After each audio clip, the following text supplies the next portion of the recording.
welcome to this special discussion on The Line of Fire, Happymon Jacob's new book that looks at the history of ceasefire violations by Indian and Pakistani militaries along the line of control, both on the Indian side and the Pakistani side of Jammu and Kashmir. The book looks at an escalating pattern of violence, what provokes these kinds of escalations, and it's no better a time than right now to speak about these, given the cycle of conflict we seem to be in between India and Pakistan currently. Happymon Jacob and General Atta Hasnain, thank you both very much for being on this discussion. I'll obviously start with you as the author of the book. I'm sure that when you wrote it and when you were releasing it, you were not anticipating the timeliness of this book. But in the 24 hours since we've seen news of the Indian Air Force striking deep inside Pakistani territory, we've seen an uptick in ceasefire violations expected on the basis of your analysis. Right. I mean, thank you, Maya. As you correctly pointed out, we are in the middle of an escalatory spiral, as it were, at this point of time. The Indian Army Indian Air Force carried out this strike yesterday deep inside Pakistan, and Pakistan seems to have now responded by carrying out airstrikes.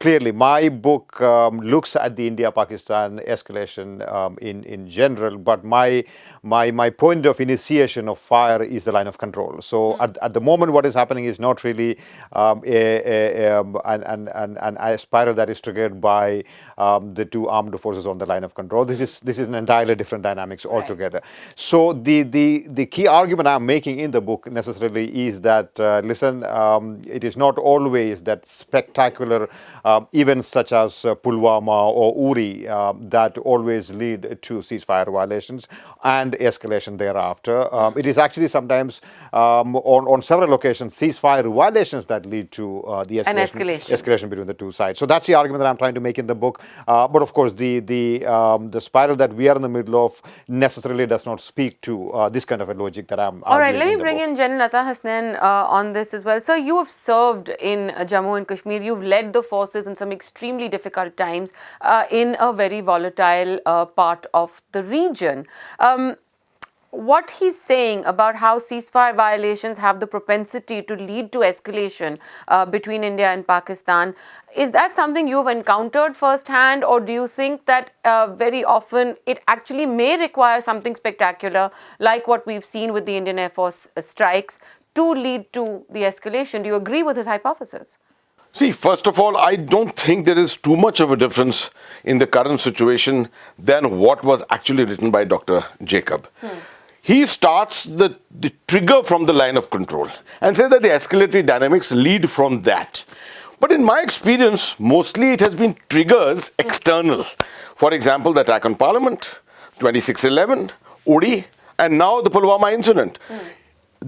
Mostly the Indian strategy has always been to look, and particularly after the Parliament attack, to look at the incident, which can always be somewhere deeper inside, and thereafter the effects of that travel immediately to the line of control. It's difficult to carry on having incidents deep inside. It is difficult to carry on air violations and carry out air strikes, but it is always possible to continue the spiral along the line of control. So actually we are looking at just a reverse development, and taking place from Pulwama and going on to the line of control, as we saw last night. I think almost 50 places there were engagements taking place, and we will have to take it from here to see how the line of control actually plays out. Right. So, Happymon, if I can ask you, in the context of the research that you've conducted, you have spent extensive amounts of time on both sides of the LOC with officers of the armed forces, both on the Indian side and the Pakistani side. What was that experience like for you? Because, very often they say that the hostilities that play out in the context of Jammu and Kashmir and ceasefire violations and things like that are often so embedded in the psychology of the individual officer or the individual on the ground or the individual researcher sometimes as well, that it's very hard to look at something with neutrality or objectivity, or perhaps, is neutrality and objectivity even something you would aspire for in the quest for this material? No, I would say that my experience has been completely different. You are looking at professionally trained, well-educated gentlemen on both sides of the border. In fact, when they happen to meet each other on the line of control, the cordiality is really surprising. They would go up to the other officer and say, Your Excellency. And if a junior officer meets a senior officer, he would salute the senior officer. And irrespective of whose officer it was. Absolutely not. If a colonel meets a brigadier, the colonel invariably salutes the brigadier. Indian and Pakistani. So that it is that kind of cordiality and civility that sort of I encountered. And I would say that my experience with the leading men of the Pakistan Army of today was no different from a very professional point of view, from how they are civil, how civil they are, how educated they are, how professional they are, is no different from the men that I found on this side. So I think this is more of a problem in terms of politics and in terms of how you look at a conflict and how you want to resolve that conflict, not in terms of how different the Pakistan Army is from the Indian Army is. I don't know how General Hasnain looks at it, but my experience has been that these are two very, very professional and sort of civil militaries, as it were, and well educated. General Hasnain, just on the issue of the two armies of India and Pakistan, most Indians who are extremely proud of the armed forces also are proud of the fact that they have managed to stay sort of, separate from the political domain. That the army is not not just the army, the armed forces entirely are not a political body in any shape, way or form. And that is what gives them the kind of respect that they have in Indian society as well, that they manage to, keep themselves out of the politicking around national security. The Pakistani story seems very different. I mean, everyone says that, Imran Khan has come to power because he has the army support, or he's a puppet of the army, or he toes the military line. And it's not just him. Several other politicians, democratically elected politicians in Pakistan, have had to succumb to pressures from the Pakistani army on Indian policy. Does that play out on the field when you're actually positioned on the line of control and you're encountering forces who are, your traditional enemy? So actually we are doing a very deep psychoanalysis of the mindset of the two armed forces. And Dr. Jacob has made some very interesting points to which I will bring a practical aspect of experience from it. I've been a company commander at a very remote post in Poonch, isolated and completely surrounded on all sides by the Pakistan Army. And it gave me a great delight to keep them under pressure morning to night, firing at will. Many times I was under fire, but we had very well built up defenses and we made sure there were no casualties ever. But that aspect of moral ascendancy was always there, that we are here, isolated, deep inside this territory, and despite that, we are getting the better of them. Now, that is one side of it. Also remember, I have served with Pakistan Army officers in the United Nations. I've done courses of instruction in the United States. I've done courses of instruction in UK with them. They were my best of friends. And we traveled morning to going to the college together in the same car. We discussed all matters of India and Pakistan. And we made it a point to make sure that during the instruction part of it, the discussions, we never touched any issue of India and Pakistan. That was the cordiality and the kind of agreement that we have. But having said that, we leave all that behind when you come to the line of control. And on the line of control also, as Dr. Jacob just said, there is a high level of cordiality. I have attended many flag meetings, and I can confirm what you just said. I've always been saluted by officers junior to my rank. And I've been received with all the protocol. We have exchanged gifts with each other and have had great cordiality. But I'm also aware that there are times when the moment a flag meeting is over, within 10 minutes of it, firing starts at the very same spot where the flag meeting was conducted. So there is an awkwardness about it. And who starts the firing? Now that's for anyone to determine because both sides are really involved and everyone claims that the other side really started it, right? Though it boils down to that issue of that unsaid issue of moral ascendancy, that we are a better army, we are a better trained army, we are a better turned out army, our men are aggressive, and our officers are up front, right in the front line. One of the great things about the Indian Army's moral ascendancy is that we always claim that the Pakistan Army officer hardly spends time on the line of control. It is the posts are always commanded by JCO level officers or very young officers. And we rarely find visits at difficult places by Pakistan Army, senior army officers. The Indian Army is different. You will find almost every important post to be manned by an officer.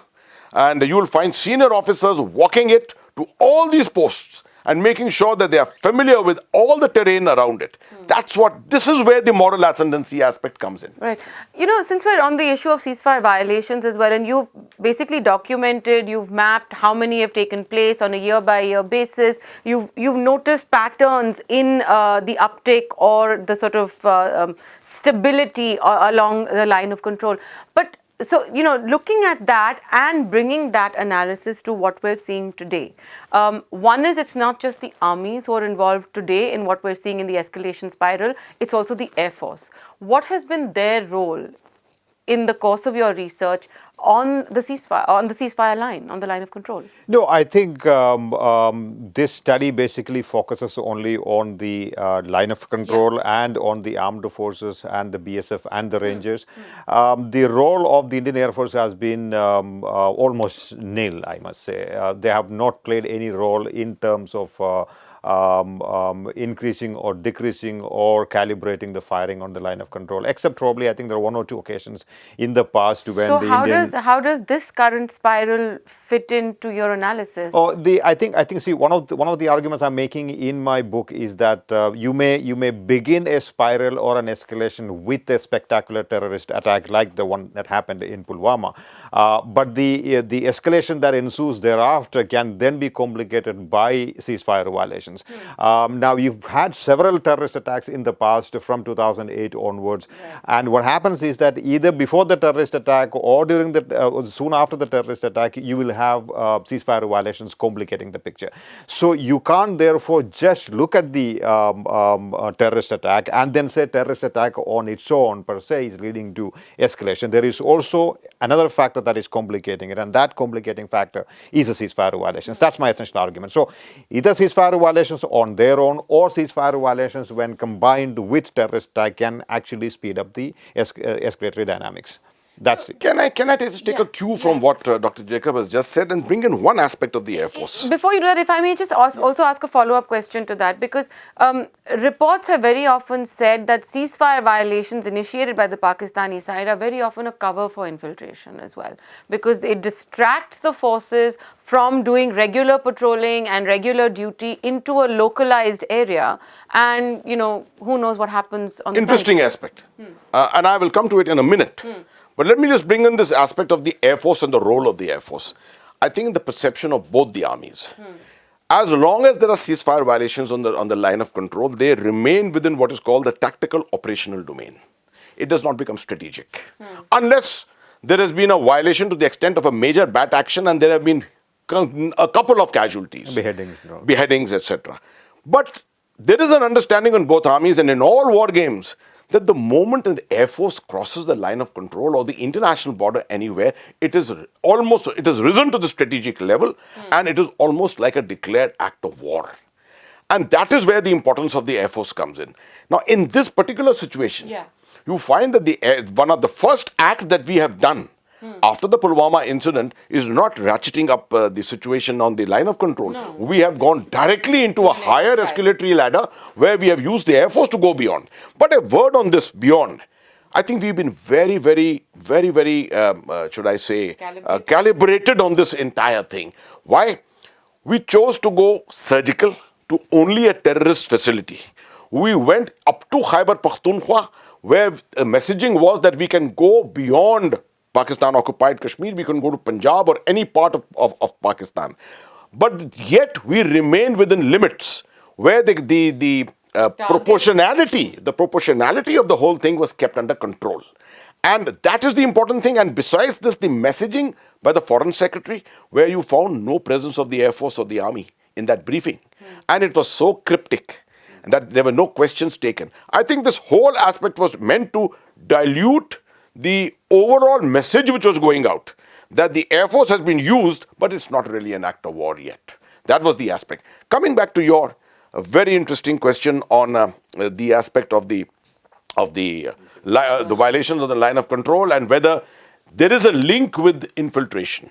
To my mind, through the 90s and up to the ceasefire of 2003, there was a truism about this. There's no doubt about it. Our presence on the line of control is much more dense because primarily we are preventing infiltration, counter-infiltration. So our presence is much higher. The grid is very thick. Theirs is much lower comparatively because there's no infiltration on the other side which is being done. But after 2003, what we have noticed is that most of the violations have been primarily south of the Pir Panjal. They have been from Poonch to Akhnur and now into the international border.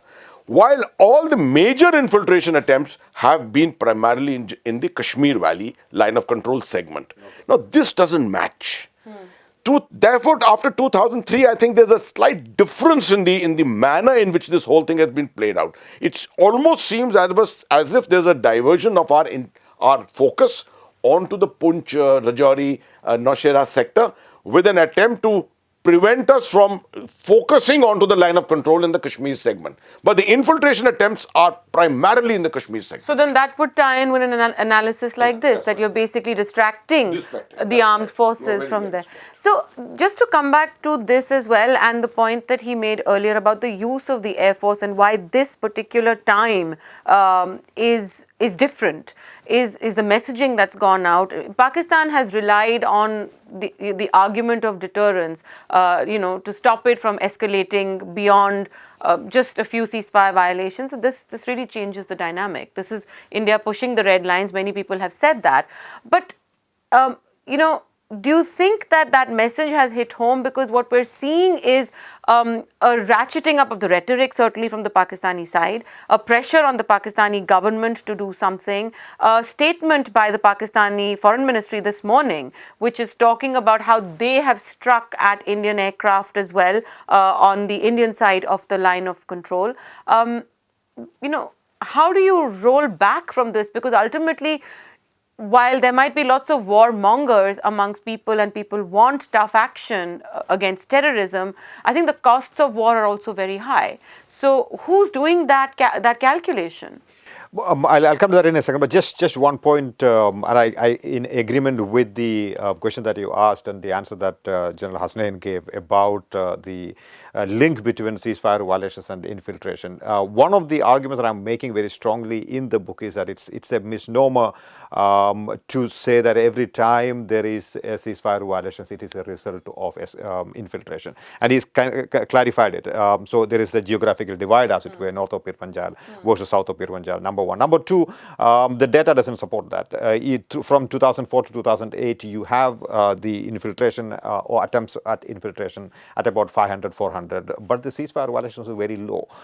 So you don't have ceasefire violations. The infiltration is it's high. And then after 2008, the infiltration comes on, ceasefire violations go up. So there is no link as far as data is concerned. And then the geographical point that he made.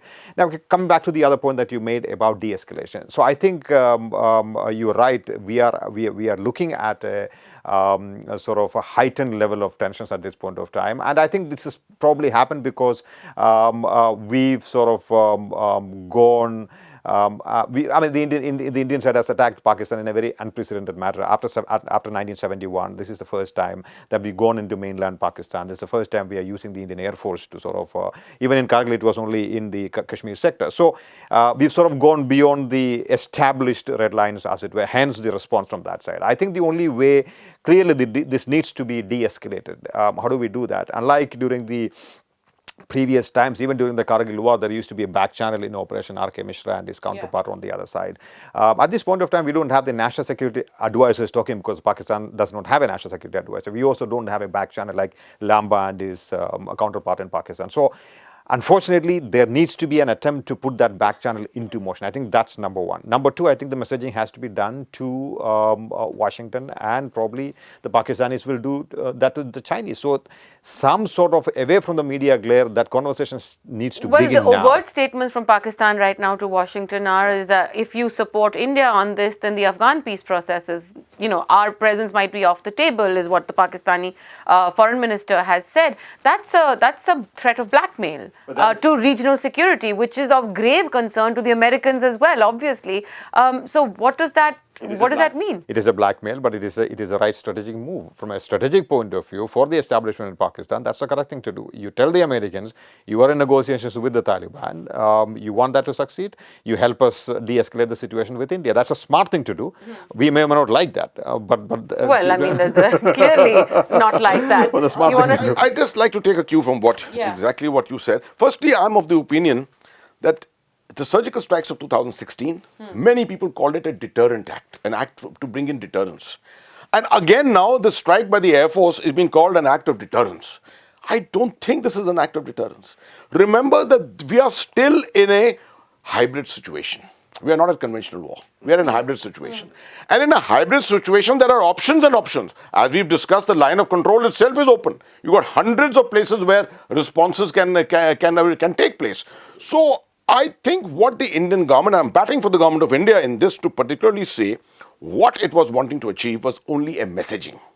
A messaging to convey to the other side that we are capable, we have the political will, that India has moved many spirals above in political decision making, and that today we will respond in kind if you do any act such as Pulwama again. Right?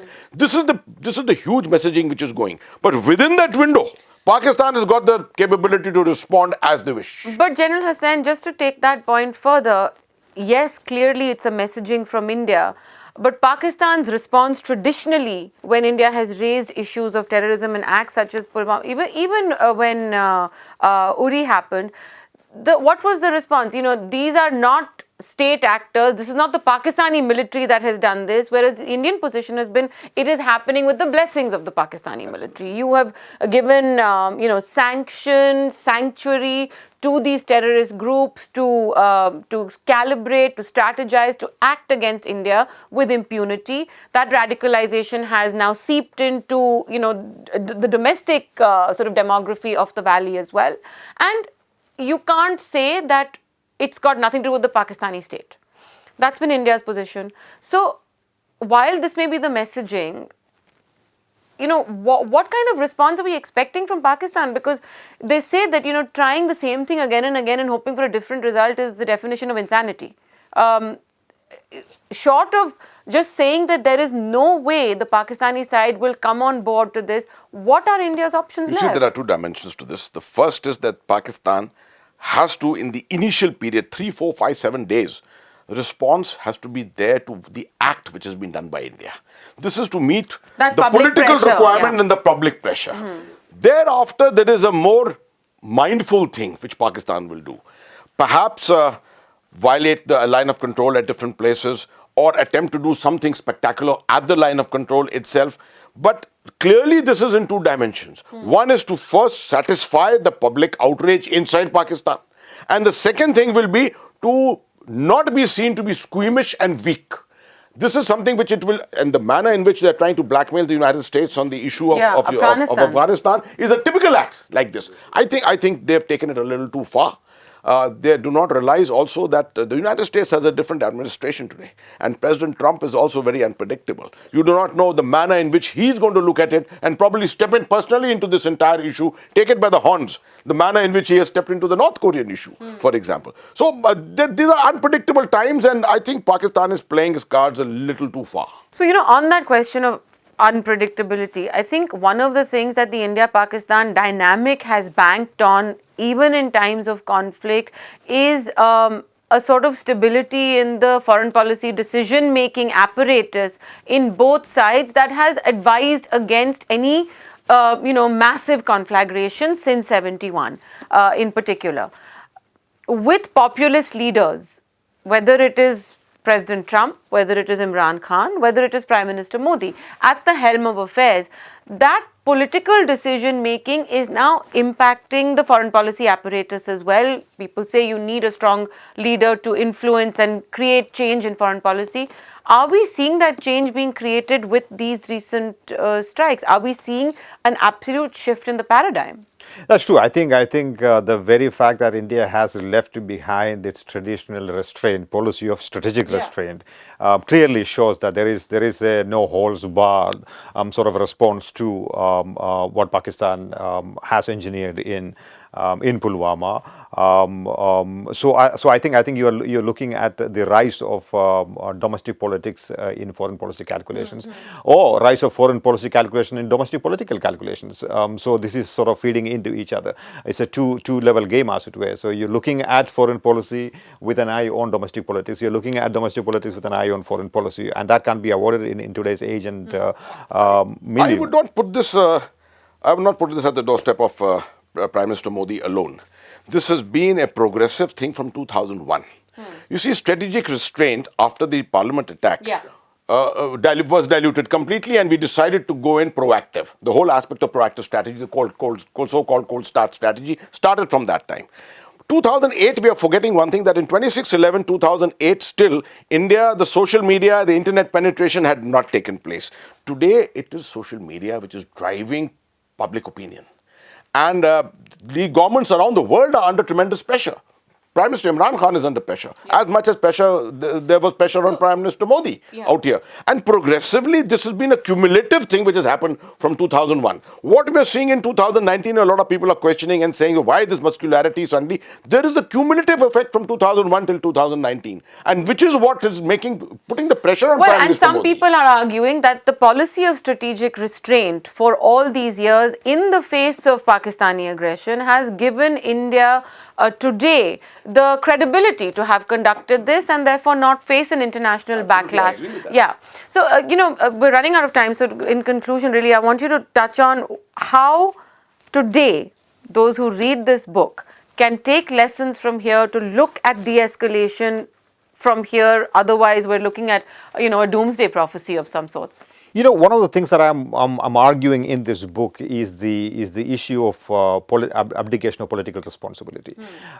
It is one thing to talk about retribution. It's one thing to talk about retaliation, revenge, etc., etc. But it is also important as a society for us to look back at our own policies and ask whether there have been enough political measures, be it in terms of managing the line of control, or in managing Jammu and Kashmir for that matter. On the line of control, Atta would agree with me. There are no standard operating procedures in managing the line of control. There is no formalized ceasefire agreement. Even the 1961 ground rules, which is supposed to manage the international border from Jammu downwards, it is not finalized. So you just don't have many of these mechanisms in place. You have a raging insurgency in Jammu and Kashmir today. So if you don't look at these issues, which are happening on a daily basis, but one day you decide that a strike will cure all your problems, I'm sorry, that's not how it's going to happen. Well, so that's a larger conversation about also internal policy on Jammu and Kashmir as well. And unfortunately, that's not the conversation for today. But, you'd like to just come in on that very quickly as well? There's no doubt about it. I say that, the core center of the whole issue is Jammu and Kashmir. The 30-year proxy war which is being fought there. And India is to that extent justified that if you have to come to the table and talk, obviously, terrorism has to stop. Right. Terror and talks cannot go hand in hand, and I think that is a very strong point on which India makes and which the international community largely understands. Right. But having said that, I think the Indian concept of dealing with Jammu and Kashmir has to change a little bit, in the sense that it has to be more calibrated. We have to use muscularity. You will have to go after terrorist leaders, recruits or trainees or whoever they are. But at the same time, it has to be balanced with a defined understanding of the term outreach. I think in India, we have not understood the term outreach. What is the meaning of going out to the people? To my mind, it is all about creating a hope among the people. Having lots and lots of conversations with the people without looking for outcomes. The problem is we think that every conversation will end up in an outcome. This is a long-term process. And in a long-term process, outcomes will come at a particular time. not immediately. So I think we need to look at this more strategically than the manner in which we are. Well, I think the point that both of you are making really is about context as well, and keeping in mind the context of where we are today and how we got here. But the outcome perhaps that we're seeking for the moment is one of some sort of de-escalation from this. The latest reports are that vast tracts of Indian airspace over North India have been closed off. That's not a good sign. That's a worrisome sign for a lot of people. So while the war may be played out on social media, as long as it stays on social media, it's one thing. When it becomes real and tactical, I think we're heading into some dangerous terrain. General Hasnain, Happy Jacob, thank you both very much for being on this discussion. All the very best with your book. It could not have come out at a better time. Thank you, Maya. Thank you. To receive instant updates on all videos from The Wire, click the subscribe button and hit the bell icon. Pay to support independent journalism. Click the link in the description and choose the amount you want to pay.